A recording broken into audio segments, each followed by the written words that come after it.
whilst Easter in the Christian calendar commemorates the resurrection of Jesus from the dead, as described in the New Testament. Pesach, or the Passover, is a major Jewish holiday that celebrates the exodus of the Israelites from slavery in Egypt.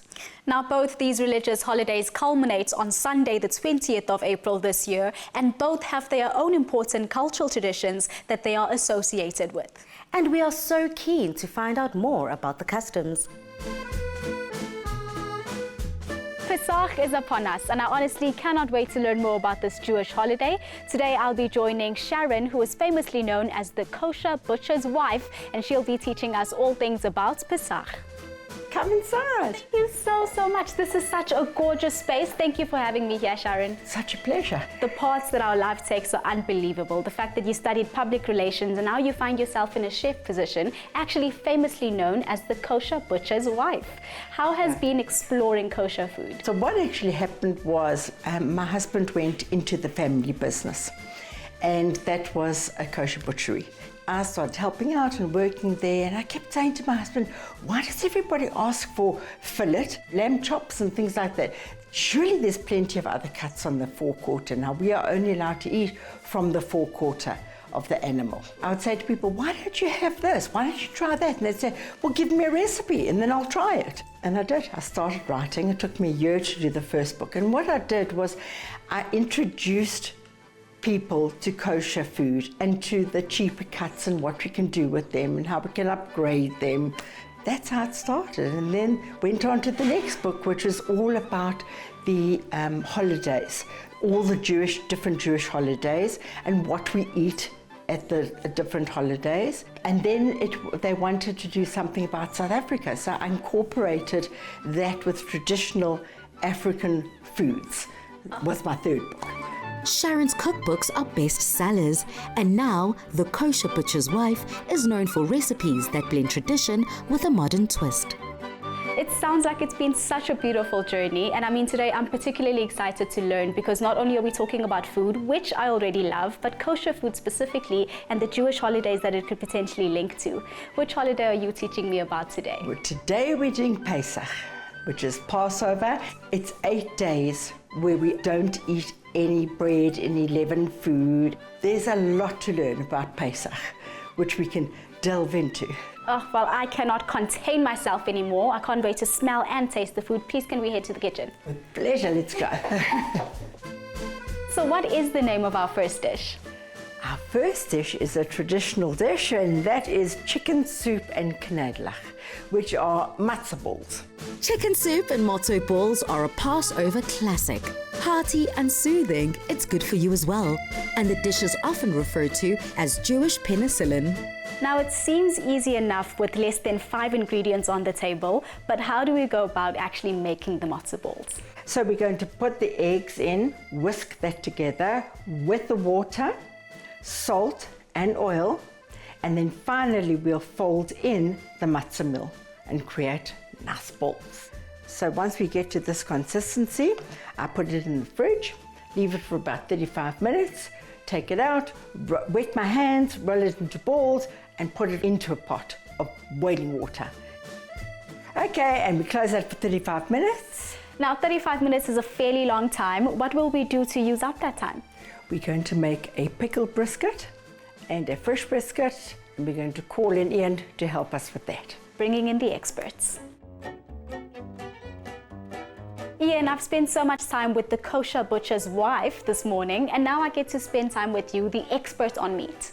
Thank you. What does a holiday like Pesach mean for you? When kids get older, go to university, they maybe go study overseas, they may move to a different city or town. When it comes to Jewish holidays, that's a time when they come home and catch up, and it's all about family. What are we making today? On Jewish holidays, the cut of choice is a brisket. Today we're using a pickled brisket. Now, I'm not too knowledgeable on meats, but I do know that brisket is commonly considered a tough meat. So how do you prepare to make sure that it's soft and delicious? Because it is tougher, the general way of preparing it is to do it low and slow, but let's not forget the taste. Brisket has the most wonderful taste, and that's one of the reasons we use it. I cannot wait to taste this. What exactly are we doing with this piece of brisket today? The kosher butcher's wife, Sharon, will take it on from here. We have such a beautiful array of ingredients here, Sharon. What are we up to now? Okay, so we have a pickled brisket and a fresh brisket.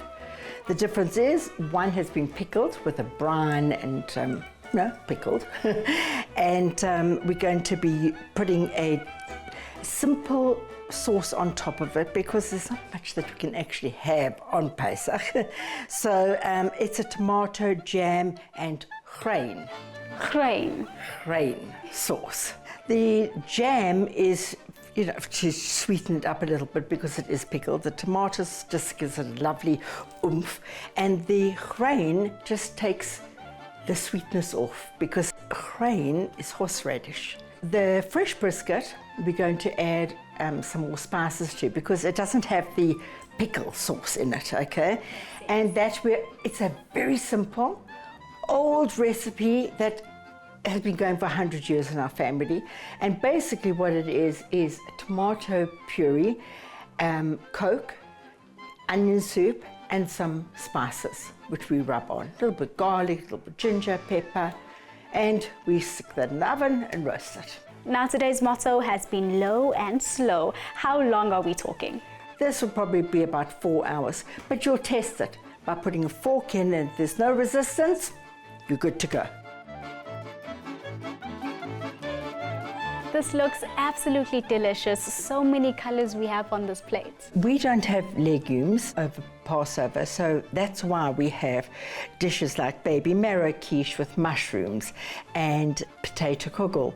We also have pumpkin, and we have the carrots, which are called sizzle carrots. And why they sizzle carrots is because they're boiled with water and oil. And the minute they start to sizzle, you know that they're ready. Now, Passover is very much centralized around family. Ian, how important is it for these traditions to be passed down to the younger generation? It is absolutely vital.